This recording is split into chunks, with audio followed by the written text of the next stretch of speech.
So you want to be a rock star with blue-eyed bunnies in your bed. Michael, how does this concert rate in terms of your tours? Is this the biggest crowd you've done? My biggest crowd is about 24,000 people.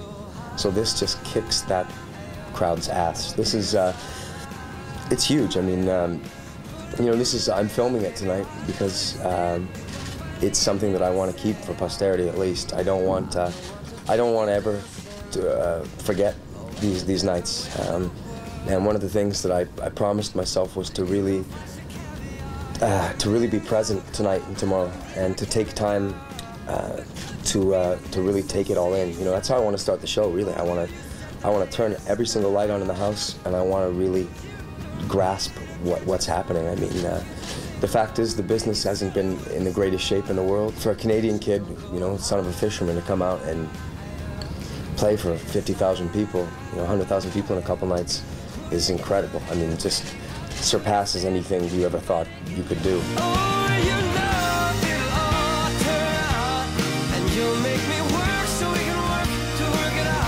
Saying there that you wanted to turn on the lights when you come out on stage tonight, this is not a question, it's more of a cultural exchange. Sure. This is me helping you.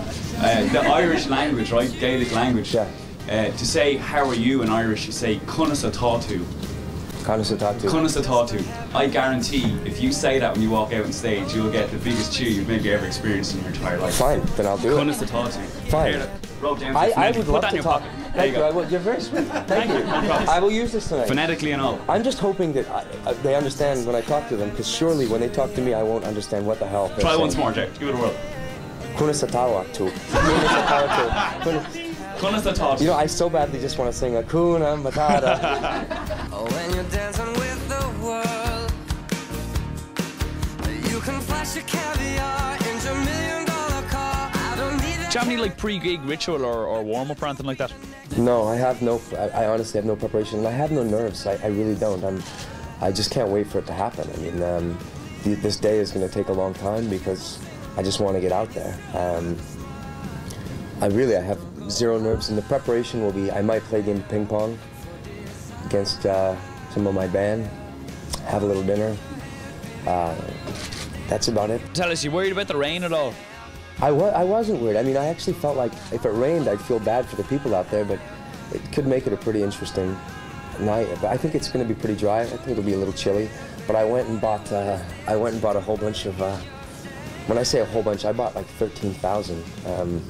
What do you call them? Like ponchos? Yeah, just in case it rained. And I figured that if it happened, I would hand them out to the.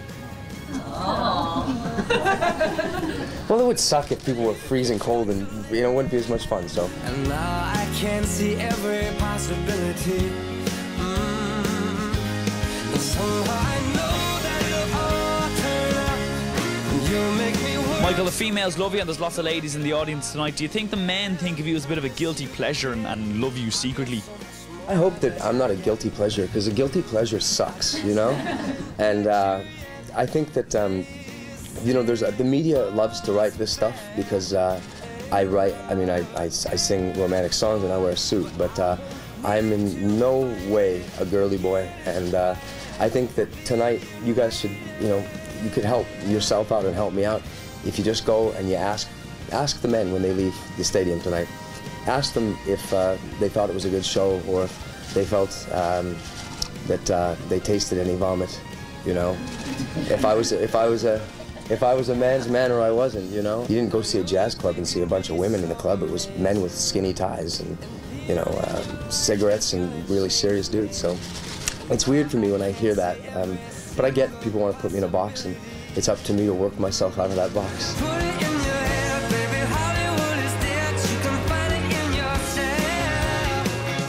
Michael, I just want to ask you about the Justin Bieber picture. Is that you kind of clinging onto your youth a little bit, and what were you like at his age? Any embarrassing stories?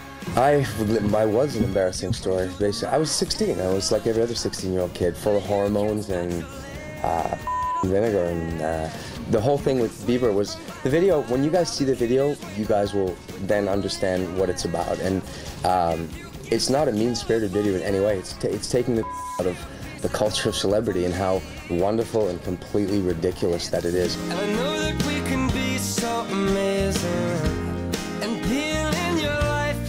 change me. Michael, what do you think of Ireland as a country, and what do you think of the old Irish ladies? Well, I like Ireland a lot. I mean, I would say the same thing behind your back, too.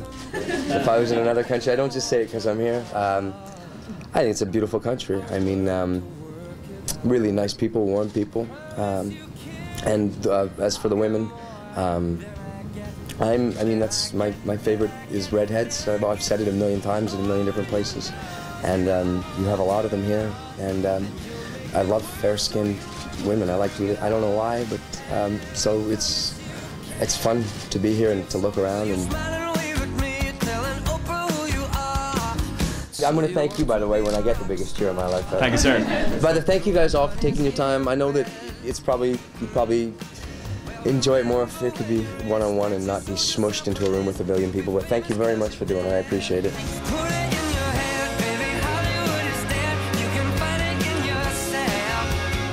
Hey, it's Michael Bublé, and you're watching Pop4.